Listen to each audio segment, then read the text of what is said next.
What's up, everyone? Basaraski Productions here, and today I wanted to talk about my 5 reasons to be excited for the Packers' upcoming season in 2020.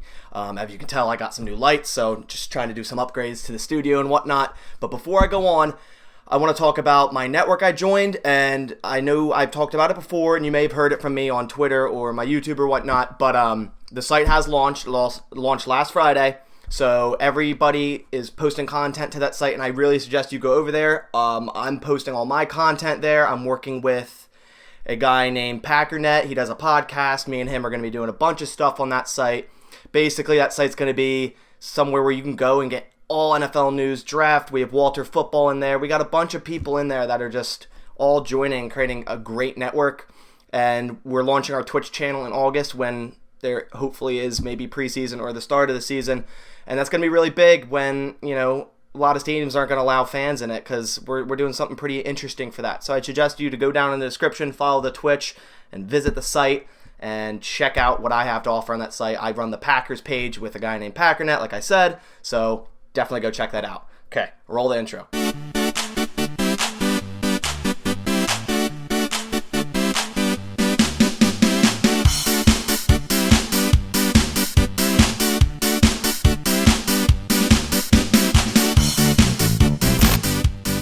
Alright, so I hope everyone's doing great today. So like I said, today I want to go over just 5 reasons why you should be excited for the 2020 season for the Green Bay Packers. And I'll start it off with, it's the second year under Matt LaFleur. So obviously it's a first-year head coach last year, and sometimes first-year head coaches do really well, and he did, 13-3.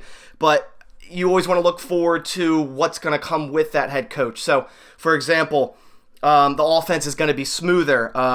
I just think it's going to be less rusty, less, plays not getting out in time. Like I said, play calling is going to be quicker, time and time again. And this stems back from the McCarthy days when, a play would be called and you'd see Aaron in the huddle, and then they get up the line, and then he'd have to change the play, and he'd have to take a timeout or take a delay of the game.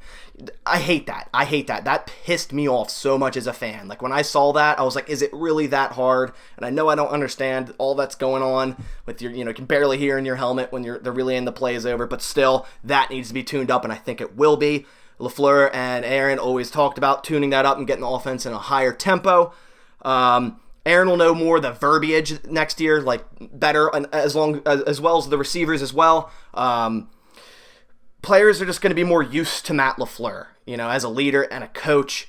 I think the relationship between Aaron and Matt is going to get stronger. A lot of people think on the outside the Packers, the media and all that they hate each other or whatever. They definitely don't, at least what I can tell.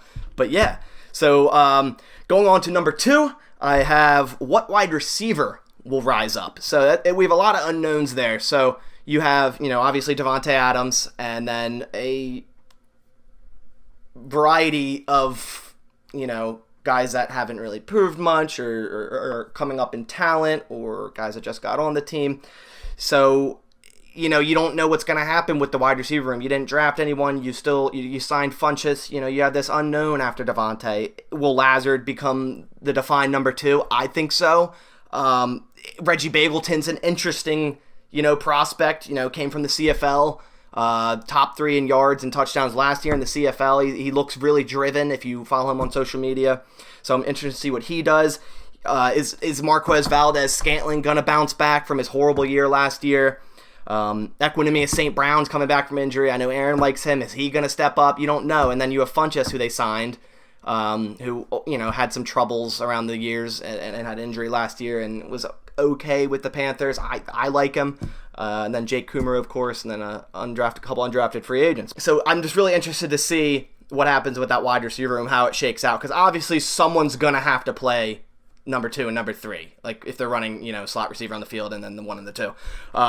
So yeah, I'm really interested to see what happens there. All right, at number 3, I'm excited because of the crazy good run attack I think the Packers are going to have, because, Aaron Jones had a career year last year, 19 total touchdowns, 16 rushing, 3 receiving, just an all-around beast. It is the last year of his deal.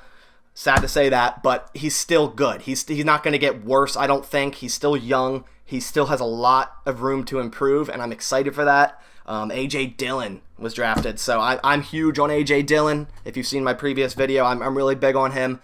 I'm going to be really interested to see how that running back room works with Aaron Jones, A.J. Dillon, and Jamal Williams. Speaking of Jamal, he's always been solid. There's times when he's ran better than Aaron Jones certain games, like in rain games or whatnot. You know, the best blocker or pass blocking running back on the team is Jamal Williams, and I think they're going to do a little bit more power run scheme, and I'm really interested to see how they do that, keeping everyone fresh. You know, you got Aaron Jones, A.J. Dillon, and Jamal Williams.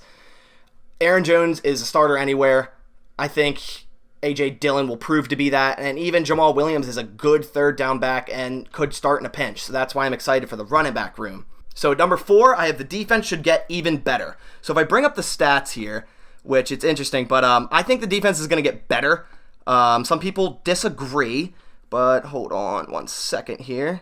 So in terms of yards given up last year, the Green Bay Packers were ranked 18th, and then for points, they were 9th. So you could say they were a top 10 defense. I think they kind of were at the beginning of the year and then started to get a little worse at the end, and then their run defense kind of just disappeared. I think they still need another good defensive end, like a Mike Daniels type. I wish, they would look into signing him back. I know he's a former shell of himself, but I think the defense still gets better.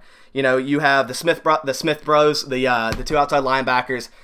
They're amazing. Preston and Za'Darius are, freaks of nature, especially Za'Darius led the league in pressures last year. Really excited. I think he's going to grow even more. One of my bold predictions I said in my previous video was that he could win a Defensive Player of the Year. I really think he could. I think he doesn't have the recognition to do so because, people snub him from All-Pro and, all this, and he's constantly being, unrecognized. But, still saying that he's still really good. So I'm really excited to see them get even better.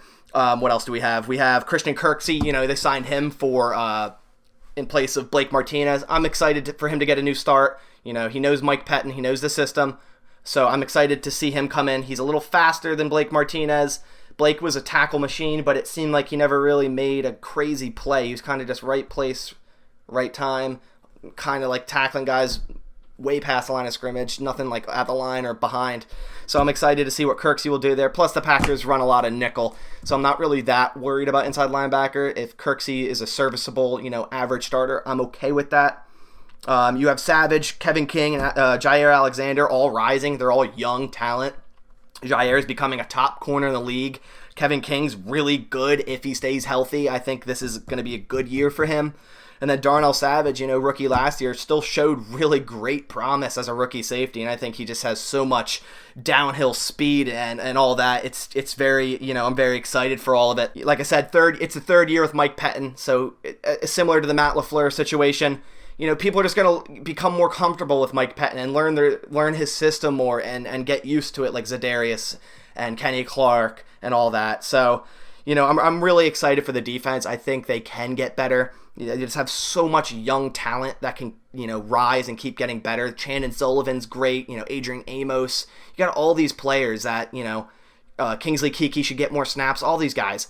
I'm just really excited for the defense. I think they could get even better. So that's number 4. And finally, at number 5, it's still the Green Bay Packers, and it's still Aaron Rodgers. I don't think there's any reason why you shouldn't be excited as long as, it's the Packers and it's Aaron Rodgers, because they always have a chance with Aaron. He's so fun to watch. He's probably my favorite player to watch of all time.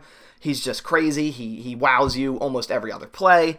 You should always be hyped for Green Bay. If you're watching this, you're probably always hyped for Green Bay, So these are just, reasons to get excited, and as you should be. It's, it's the Green Bay Packers. We have such a great, franchise, and you should be excited for that. They went 13-3 last year with a rookie head coach. That doesn't happen often. And there's people still like arguing and complaining and fire, I've even seen on Twitter, probably trolls, but fire LaFleur, that type of stuff, or fire Pettin. Gotta let it grow. You gotta let this simmer up and grow, because I do see a lot of promise in Matt LaFleur, and I know a lot of people are thinking, well, hey, Aaron's old, they need to win now, and I get that. But I'm more of a man of future, and I like what they're doing with the front office and the coaches and all that. And they're still Super Bowl contenders. So I don't know why you wouldn't be excited, you know? So I'm really hyped for this team. There's so much young talent. They're Super Bowl contenders. They were 13-3 last year. I don't think they're going to be 13-3 this year. I think they'll be more around 11-5 or 12-4. I just think last year they got away with a few things, a couple penalties in the Lions game and some other things. But I'm just really excited for this team in 2020. Pray that we have a 2020 football season. I think we will. I don't think Goodell is going to, not allow this to happen, whatever he can do. He's always chasing the money. So hopefully all players and coaches stay safe through the whole COVID, and everyone watching this also stays safe. So those are my 5 reasons why you should be excited for the 2020 NFL season for the Green Bay Packers. Thank you all for watching. I'll catch you in the next one. Go Pack, go.